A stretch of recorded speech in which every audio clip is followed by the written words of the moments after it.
Uh, are you really the most hated journalist by your President Duterte?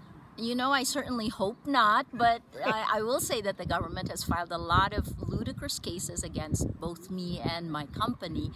You know, it is an abuse of power. We are asking for rule of law. We're asking for the Philippines to live by a constitution that envisions freedom of the press. So if President Duterte has something against me, I'm sorry. In Tagalog, trabaho lang po. I'm only doing my job. If I do my job well, I help you do your job well. And I know that you have so many international supports, awards, etc. Frankly, if international community didn't back you, could you be as free as today? It would be much harder. You know, one of the things that's very helpful is that the only weapon journalists have in the end is to shine the light, right? And if we were alone in a dark place, I don't think I'd be able to be outspoken. It's so easy nowadays to tear someone's reputation apart, right? And I've watched my career at 30 some odd years, you know, really getting torn apart, and I've been called a criminal, a tax evader a million times. And when you say it a million times, people believe it, right?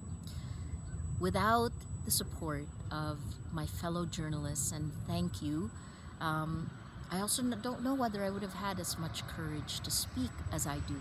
It was actually one of the awards early on that threw me off the cliff, and I realized that the only defense is to keep talking.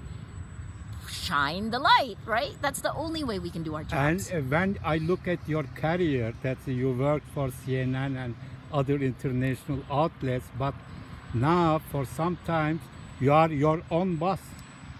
You know, that's never true. I always joke that, you know, our team whips me.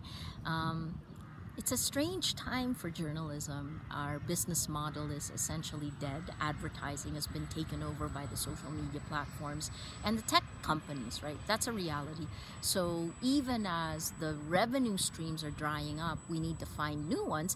And how do you find new ones when the same platforms are being used to attack your credibility? I think we have to find a new way forward, and part of it both scares me and it gives me hope that but what we do now matters. Yeah, that's just I was willing to ask the same thing. You are coming like me from conventional journalism, but you are not now based on new technology. Yes. I observed you here, your interview, you are using your phone as camera and everything. Yes. So passage from this conventional to the new one, how is your feeling? It's exciting. I started embracing this early in 2005, 2006. When we began Rappler, there were still no frames for your phones. There were no tripods. We actually built them. I think one of the things I struggle with is to keep the excitement of this time period, even as we're under attack.